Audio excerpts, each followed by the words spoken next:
This is Make It Plain. MIP With Masamela Matfumo. Mark Thompson. Make it plain. Get woke.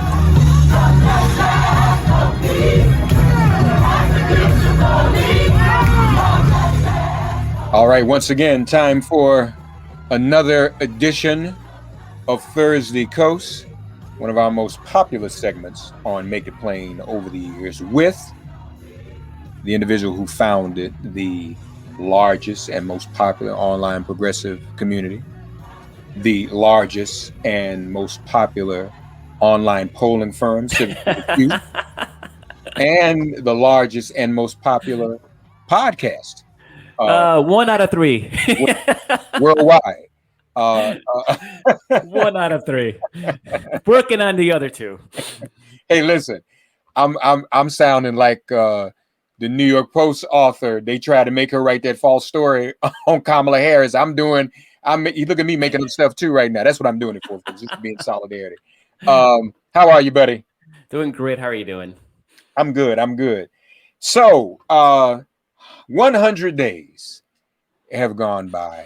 And I was reminded in another segment I did historically, people didn't start measuring 100 days until FDR. That was a thing he did, 100 days. And that became, you don't have Lincoln's 100 days, anything like that. Right. I mean, we can count them, but it wasn't like a formal marker. FDR had 100 days, and we've been judging presidents by that ever since. And Biden proudly displays a portrait of FDR in the White House now, where Trump was playing up Andrew Jackson. Oh my God. And what Biden has been doing, less represented in the unveiling of the $1.8 trillion American Families Plan in the joint session and all of that. I mean, it looks like, man, he's maybe trying to emulate FDR in terms of just quantity and doing stuff, getting stuff done. But first of all, he gets up and he goes to work. Because those of you who don't know, the Oval Office, it's actually a job. You get a government check. It's like a job. It's not like you just, you just play golf. Watch Fox and Friends. Right. Stay in the bed at 11:30 till 11:30 morning. Put a lid. Tell the press there's a lid at 9 a.m., which is what Trump used to do. I mean, it is a job. I mean, and he acts like he's actually getting up, going to work. It's amazing, right? And not only is he getting up and going to work, Mark, but he's also doing it sort of quietly. And we've all known, like, historically, Biden's one of his sort of political weaknesses has been that foot and mouth disease, right? He always says the wrong thing at the wrong time. And so they decided, I think the pandemic gave them an excuse, his people, to keep him further out of the public light than was necessary running for president. I mean, it drove the Republicans crazy, right? Oh, Joe Biden's in his basement. Drove them crazy because it really, there was not a single Biden gaffe, I think, the entire campaign. And they've kept that formula going in the White House, and it actually works really well. I mean, it's that sort of like, the more people see you, the more they hate you, right? The more sick they get of you. And everybody was freaking sick of Trump. And one of the funny ironies of the Trump presidency is every time he sort of faded from the public view, his numbers went up. Right. And then he'd get all excited and come out and they drop back down. And so Biden is actually just getting stuff done, working behind the scenes, quietly delivering, not just for the American people, which obviously is his job, but Mark, he's delivering for progressives. And I don't think anybody saw this coming. In fact, that was the core argument against the Biden primary campaign, right? It's like, here's this retread. We'll work with Republicans and both sides, and he's a moderate, and he's a senator from MBNA, and he was the senator that shepherded the crime bill, and he shepherded the war authorization against the an Iraq invasion when Bush was president. Like, the arguments were good, right? There was a basis, and suddenly we got everything that Elizabeth Warren would have delivered. He's basically doing that. And since he's a white male, Republicans don't know what to do with it, because we know if Warren or Kamala Harris or Pete Buttigieg, any of those people that were not old, straight, white male, had they been saying the exact same words, the exact same policies, just swap out the person, things would be a lot different, right? We'd have a new Tea Party, hysteria across the country. Fox News would be freaking out about, and that person would be under siege, relentlessly under siege. And because Joe Biden's a white, straight male, he kind of gets off, and it's actually working for us. Yeah. And I don't think anybody saw it. I don't even think the black voters that gave him the nomination in South Carolina, they were voting out of their calculation was America's not ready to elect anything but a straight old white guy. I think that was a calculation, right? I mean, correct me if I'm wrong, but it was a very practical, it was not an ideological decision. It was a practical decision. And yet here is Biden easily making a bid for the most progressive presidency in American history, and that includes FDR. We call that in the black communities plain old white bread. That's what when you elect somebody like that and you don't expect much, it's plain old white bread. Like literally white bread in a loaf. Right. And he has, I mean, as I say, I wasn't expecting $5.3 billion for gun violence prevention on the ground in communities of color. You and I agreed we weren't expecting a commission to study expansion of the Supreme Court. I thought he was gonna, because Democrats cave on so much stuff. We were talking about that for months, and then wait a minute, he's actually doing a commission. I mean, that's what I said. Wait a minute, this is something different. And then we're gonna cut carbon emissions in half by 2030. That's less than 10 years away. Who does that? Paris climate, Iran back to the table, free community college, funding in this family's plan, funding for HBCUs, child tax credits, a family leave bolstered for women and men. I mean, nobody saw all of this come. He's even talking about banning menthol cigarettes, infrastructure. You think about it. What Republican president has been of any consequence, other than since in recent history or in the past 50, 60 years? I mean, wars, right? Right. Well, yeah, but you had Eisenhower. I mean, in terms of what domestic policy, Eisenhower built infrastructure, the highway system. Then now Joe Biden wants to rehabilitate, which is necessary. Heck, even Nixon, right, with OSHA and a bunch of federal environmental protection agency. Right. That was Nixon when he wasn't burglarizing. Hey, folks, have you had a chance to check out the All Revved Up podcast? It's a new podcast distributed by GBH. It explores the intersections of faith, politics, and culture bi-weekly.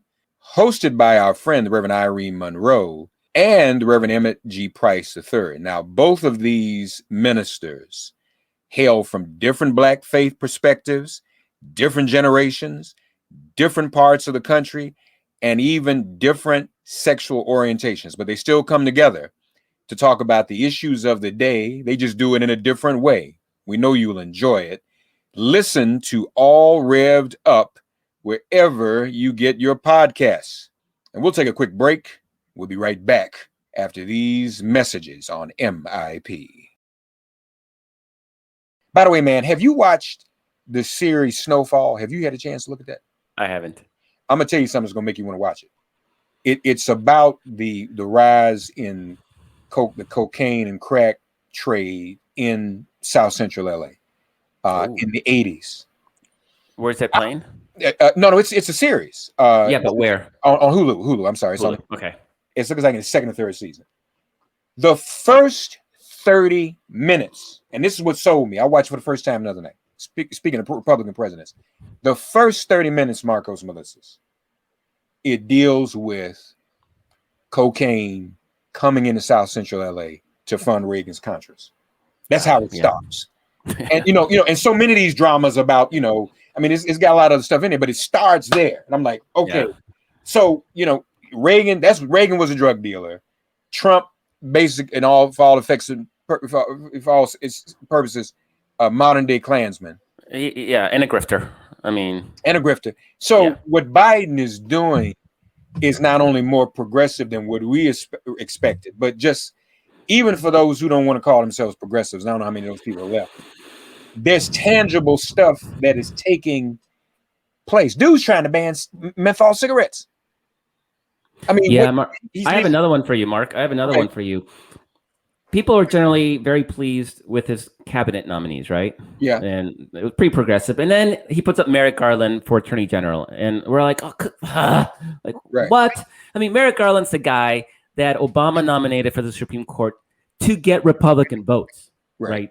Right. Record of moderate, so on issues of race and so on.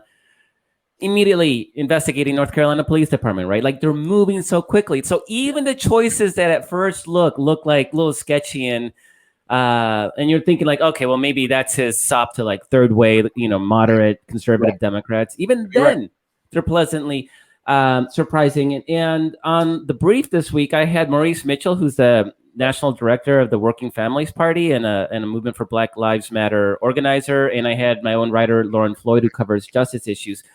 And both of them brought up Merrick Garland multiple times, right? And at one point I had to stop and say, like, I mean, you guys are praising Merrick Garland, who, when he was first nominated, seemed to be the worst of Biden's nominations, right? Everything seems to be coming up roses. And I'm sure we're going to have our battles, right? And Mark, we've never been apologists for the Democratic Party. Like I mean, Obama, we were pretty harsh towards Obama in a lot of ways, right? And I'm having a hard time finding things to criticize about Joe Biden.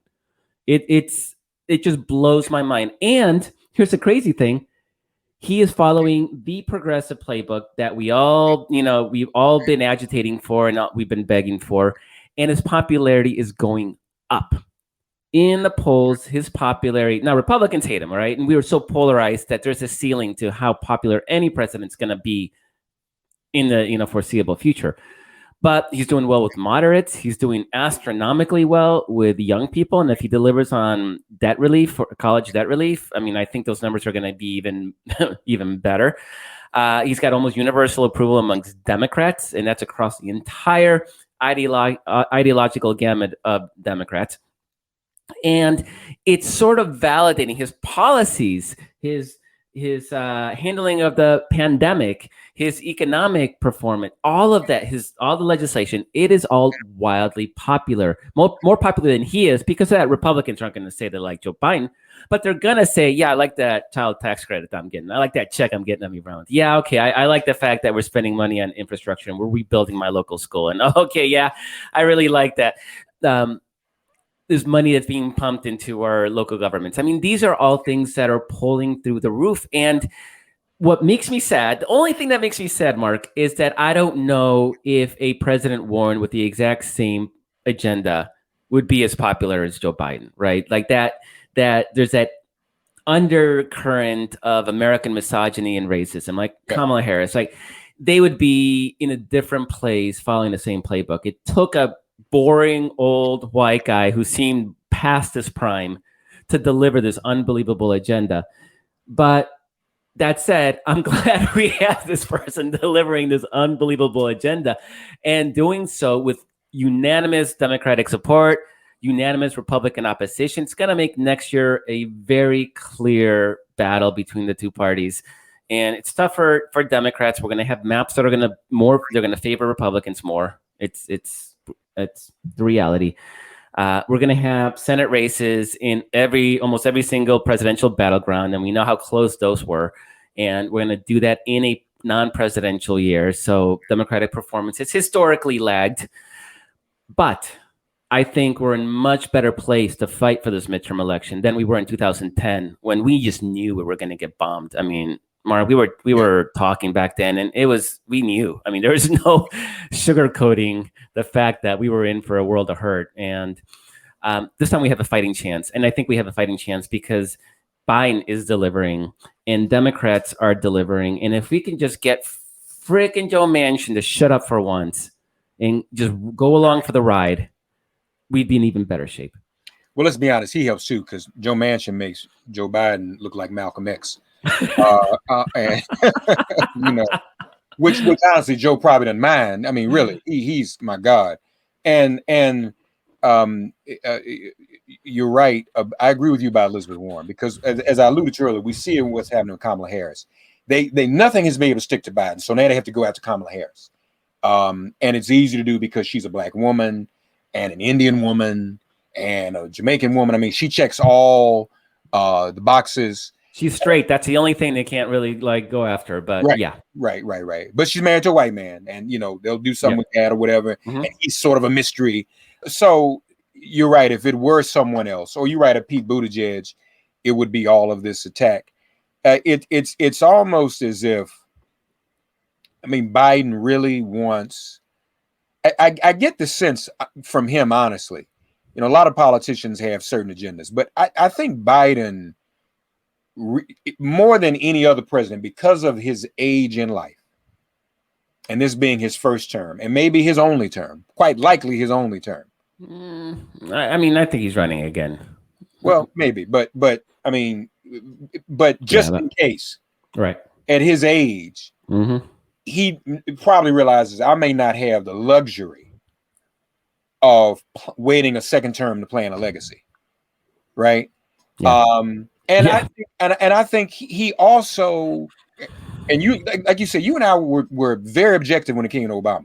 We weren't drinking every bit of Kool-Aid that was handed to us. How could Biden not learn from the Obama mistakes?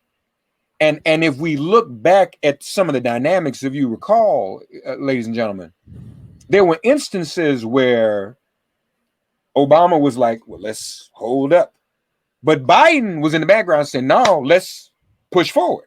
There were several things, and those were gaffes that Obama didn't have to clean up. And marriage equality is the big one, right? Yeah. That was the glaring one. But I remember, I'll never forget when Obama was trying to have the summits in the White House and brought John McCain over so they could talk about healthcare, and they were just wearing Obama out.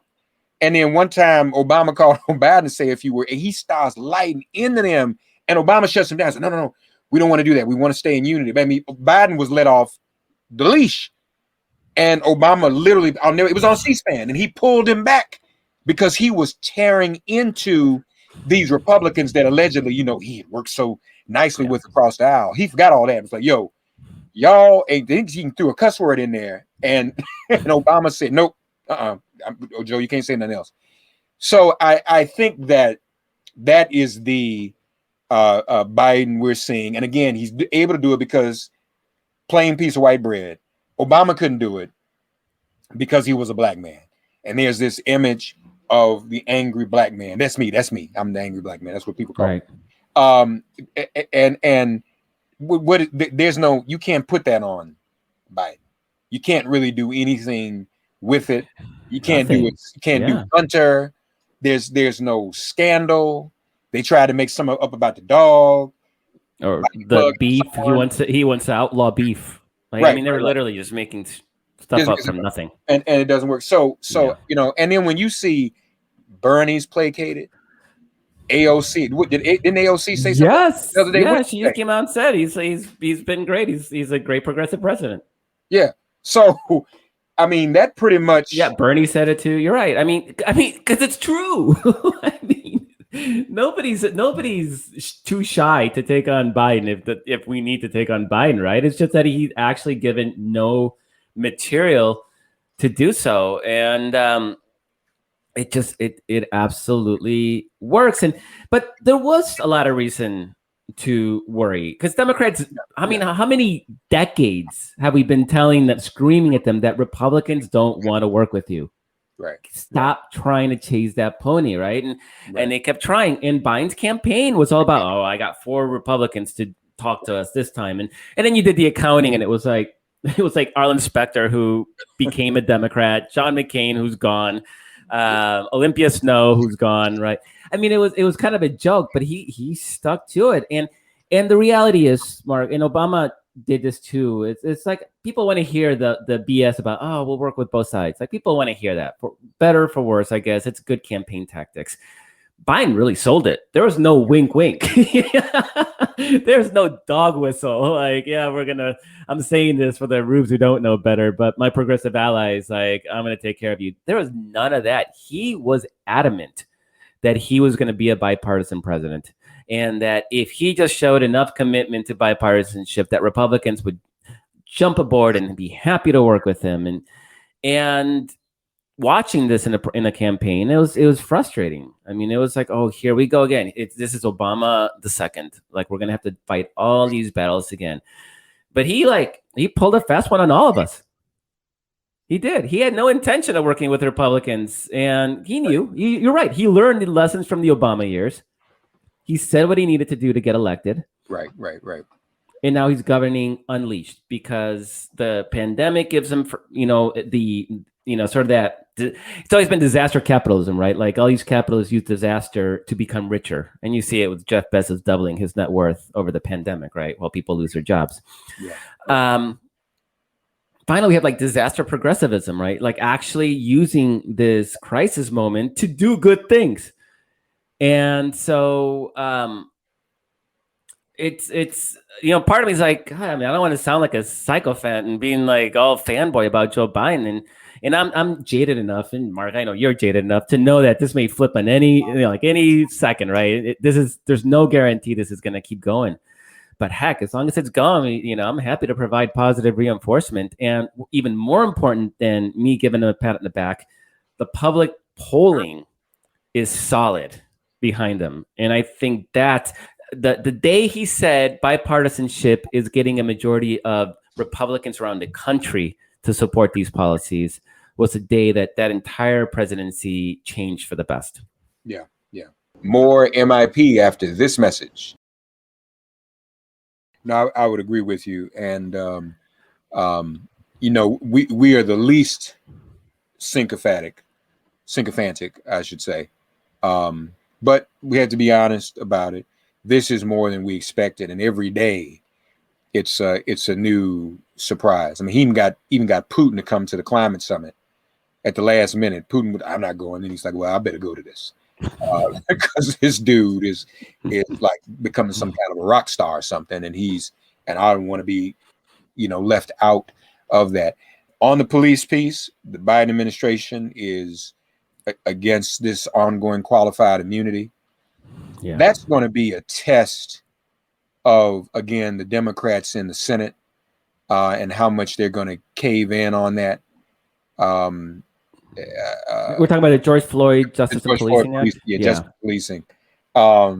Because some of them are still like the old Biden. Let's just be safe and we can't do this. And there's this helplessness. We have got to get around Joe Manchin somehow. And hopefully we can get that done. And you're right, for Merrick Garland to take on, Jen Psaki was asked in an interview yesterday, well, is this time to go with the joint address to Congress, as well as the raid on Giuliani. And she said, unlike the past administration, we don't call shots at 901 Pennsylvania Avenue at the Justice Department. They do what they do. We don't go down there and direct them. So we can't address, their timing on Giuliani or the Andrew Brown case. But you're right. I see, and the people that he nominated also in justice, Kristen Clark, Vanita Gupta, and others, are so civil rights oriented and connected. Vanita Gupta, folks, former head of Leadership Conference on Civil and Human Rights. Kristen Clark, Lawyers Committee for Civil Rights under Law, even though they've been holding up her nomination because she's a Black woman. Yeah. That gets them excited. Yeah, and I had a feeling it would be hard for Garland to be the same old Garland with those type of people around him. It'll be very difficult, and they would be knocking heads. Who knows? Maybe once he realizes he's never going to be on the Supreme Court, everything changed, right? Yeah. I mean, then suddenly all like a lifelong of caution and not, making waves. Maybe that incentive goes away. It's just like Joe Biden, right? He finally got to be the president. He clearly wanted to for his entire freaking life. There's nothing else beyond that, so he can just unleash. And unleash. I'm perfectly happy to see how that shakes out. And build that legacy. That's exactly what we need. Folks, once again, the podcast is The Brief. Be sure to check it out. Always great conversations. You did talk about the Chauvin verdict, just so our audience can hear your perspective. How you asked the question, what does it mean for America? How did you feel? I mean, you probably felt some degree of exhale and relief, but we're not afterwards yet, obviously. Yeah, of course there's some exhaling, right? But it shouldn't take a case this clear cut with 9 minutes of video from 10 different angles and 40 different eyewitnesses and the police chief, like the breaking of the barrier, right? That thin blue line that police look out for each other, the breaking of that, all of that. The facts could not have been more clear. And even then we had to worry. And I thought that was a bigger indictment about where we are in justice in America than the fact that he was actually convicted. And it doesn't help that since then we've had incidents in multiple places, including a almost copycat incident in Alameda, California, just on the road from here, where, again, cops said on a person's chest and he died while they were sitting there like, maybe we should turn him to the side, but they didn't, and then he died. And it's almost an exact repeat. You don't need to put the knee on the neck to like make it hard for somebody to breathe. And so it's escalation and it's pulling out guns when there's no need. Like there needs to be a move towards de-escalation. And so it's good that Chauvin is going to pay for what he did. But it's such a rare occurrence that I'm not particularly feeling in a celebratory mood. Like I'm glad that for once, Right. for once. But we need systemic change, and that's why I think the George Floyd Justice and Policing Act, and then there's this other companion bill that would actually fund some of these de-escalation programs. Mark, I mean, you probably know, close to you, Newark in 2020, Newark police did not fire a single shot. Yeah. In a area of the country that is obviously high gang activity. If you can go a year in Newark without firing a shot, I mean, you can do that everywhere. Yeah, in Newark. In Newark, right? And they've invested in community groups that are working on de-escalation and in preventing those situations from emerging in the first place. And it doesn't mean that there's no crime. Doesn't mean that they don't have gangs. But crime is down. So it can be done. You just have to make the right investment. And that means getting away from the militarization of police towards investing in mediators and de-escalators and in not walking on a traffic stop with your gun ready to come out or your gun pointed for traffic stops, right? Everything isn't a life and death situation, but these cops have been sort of drilled in the messages. It's either allow them to pull their guns out for a traffic stop, or you're going to have dead cops, right? And you can look at the statistics and how many policemen die in traffic stops, and it's almost negligible.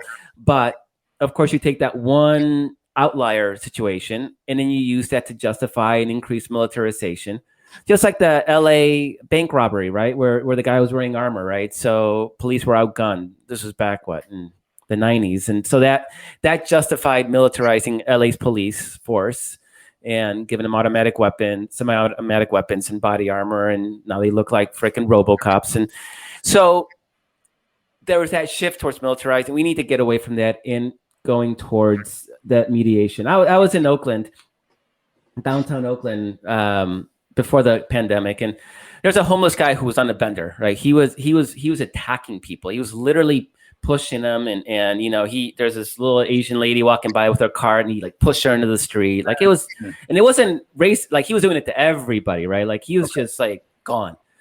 And there's a bunch of school kids and a wall of bystanders. Like we built, we sort of created a wall between this homeless guy on a bender and the kids, and I called the police. And this was near City Hall, so they showed up like immediately.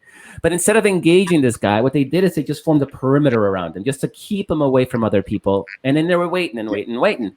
So only this like hippie mediator guy shows up. He's got the ponytail. He's wearing Birkenstocks. He's like the epitome of like the hippie peace and love guy. This hippie peace and love guy totally talked this guy down, right? Wow, that's great. That's what we need. That's what we need. Like, how many videos do we see? Like some guy clearly having a mental breakdown or in a drug-fueled rage or something, and they treat him like he's, guns drawn, shooting, tackling. Like, there's no need for that. Like, I mean, there may be a need for that. Sometimes you have no choice, but it's got to be a tiny fraction of the cases where you see this like mass violence and this idea that you have to show overwhelming force to subdue a suspect. You don't always need to do that.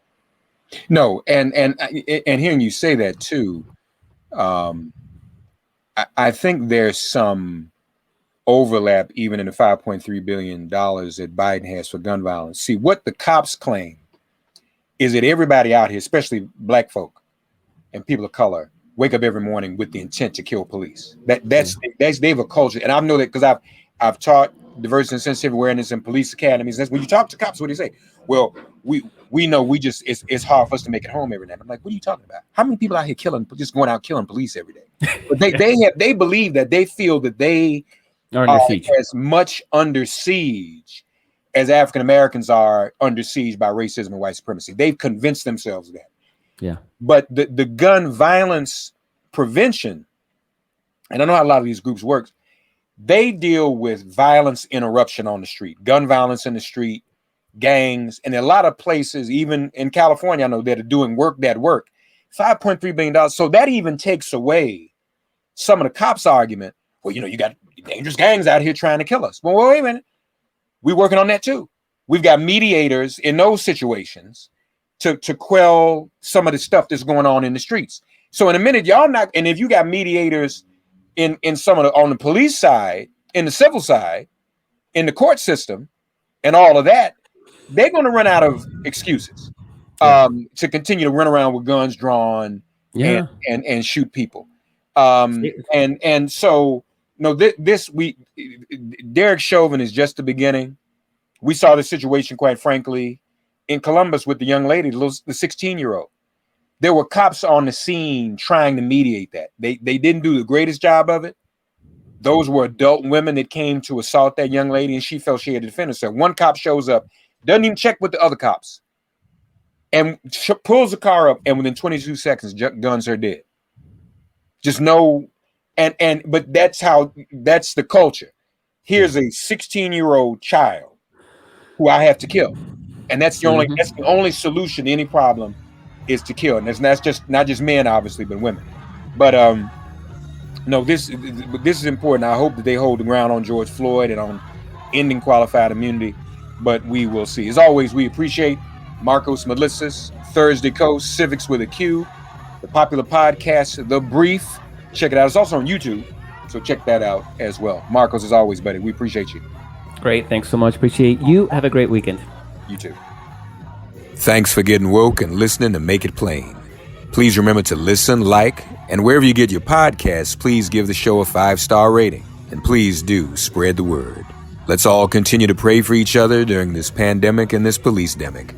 If all hearts and minds are clear, it has been made plain.